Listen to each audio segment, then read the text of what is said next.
Beginilah rekaman video amatir saat aksi duel antara pelaku SMP dan MTS yang disaksikan dan direkam oleh teman sebaya mereka di atas jembatan Parigi, Desa Sindang Sari, Kecamatan Leles, Cianjur, Jawa Barat pada 18 Juli lalu.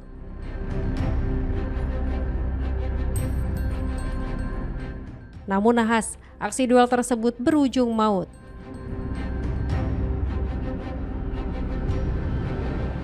Saat tengah bergulat, kedua siswa terjatuh ke bawah jembatan setinggi 7 meter ke dasar sungai yang sedang mengering.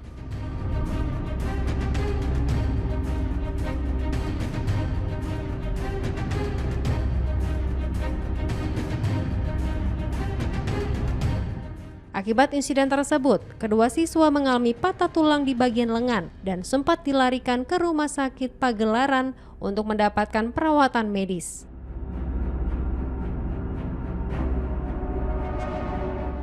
Salah satu korban sempat membaik dan menjalani perawatan di rumah selama beberapa hari. Namun pada 22 Juli kemarin, kondisinya kembali memburuk. Korban sempat dirujuk dari puskesmas setempat ke RSUD Sindang Barang, namun nyawanya tidak tertolong dan akhirnya meninggal dunia. Menurut pihak kepolisian, hingga saat ini belum bisa dipastikan apa motif duel dan berapa jumlah pasti anak yang terlibat dalam kejadian tersebut.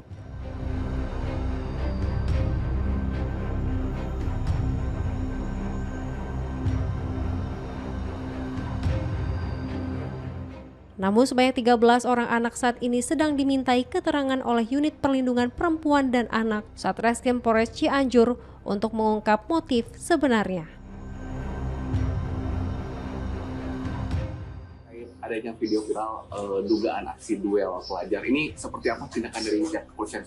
Jadi dari Satreskrim Polres Cianjur kami menerima video tersebut dan mengetahui pada tanggal 22 Juli 2025. Kemudian tim langsung menuju ke TKP. Memang jaraknya cukup jauh ya, sekitar 4 jam dari kota Cianjur. Dan tadi malam anggota sudah melaksanakan olah TKP dan mengamankan barang bukti yang ada di TKP juga beserta diduga korban. Kemudian korban juga kita arahkan untuk dilakukan otopsi ke keluarganya dan saksi sebanyak 10 orang sedang proses kita mintain keterangan untuk proses lebih lanjut. Sejauh ini dugaannya seperti apa untuk kronologi? Ya, dugaannya memang ada duel ya di situ ya. Ada antar anak, kemudian terjatuh di sebuah jembatan, salah satu korbannya meninggal dunia. Dan ini sedang kita dalami ya, nanti akan kita update lagi. Sementara ada berapa orang yang terlibat dan sudah ada berapa orang yang diperiksa? Untuk yang terlibat ada berapa orang, ini masih proses pendalaman. Untuk yang sedang dilakukan pemeriksaan sebanyak 13 orang. Tapi masih proses, nanti kita akan update kembali. Kita sesuai dengan kapasitas dari Disdikpora ya. Saya kan dari bidang SMP yang mewakili SMP. Nah, kronologis kejadian tersebut itu sekitar hari Jumat ya, tanggal 18 Juli, malam Sabtu, jam 9 malam ke sana lah. Kita dapat informasi setengah 11 gitu katanya kejadiannya ya. Jadi itu salah satu siswa SMP negeri di Leles dan salah satu siswa sanawiyah ya. Nah, ketika jadi tawuran itu jatuhlah ke Sungai Ciparigi gitu ya. Jadi yang satu dari sanawiyah patah tangan, mungkin kondisinya lebih parah, dan hari itu juga dibawa ke RSUD Pagelaran. Nah, kemudian dibawa pulang lagi ke rumah dan terakhir dibawa ke RSUD Sindang Barang. Yang meninggalnya di sana malam Selasa. Informasi dari tim saya yang turunkan ke lapangan dan hari Selasa sudah dikebumikan. Untuk kondisi yang satu lagi? Yang satu lagi sudah agak membaik lah. Pak, kalau dimulai itu dari awalnya bisa gitu gimana Pak? Kalau dari hasil investigasi ini? Janjian dulu atau? Ya sepertinya gitu ya, hasil kita investigasi di lapangan. Jadi mungkin ada yang janjian dulu ya, yang ngebel lah pertemuan mungkin di jembatan Ciparigi itu dari salah satu kelompok SMP gitu ya. Tuh.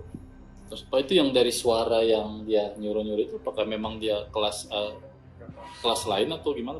Kita nggak sampai investigasi ke situ, yang jelas dari SMP ya negeri yang saya peroleh data itu kelas 8, kelas 9 yang posisinya itu, yang sanawiyah kita belum tahu ya, mungkin itu nanti urusan dari Kemendak. Jelas kita konsisten, kita terus berusaha untuk menyelesaikan ini, terutama pihak yang menyangkut SMP negerinya yang berada di bawah Disdikpora. Nah, setelah kronis kejadian di lapangan kita terima, yang jelas kita sebagai Disdikpora kan harus nanti mendampingi apapun hal-hal yang terjadi menyangkut masalah anak untuk kedepannya, ya. Terutama kalau misalkan ini menyangkut proses hukum, maka berarti kita harus melaksanakan pendampingan hukum ya ke anak tersebut, karena walaupun bagaimana ketika berproses hukum menyangkut ke anak, maka hak-hak anak harus tetap kita penuhi.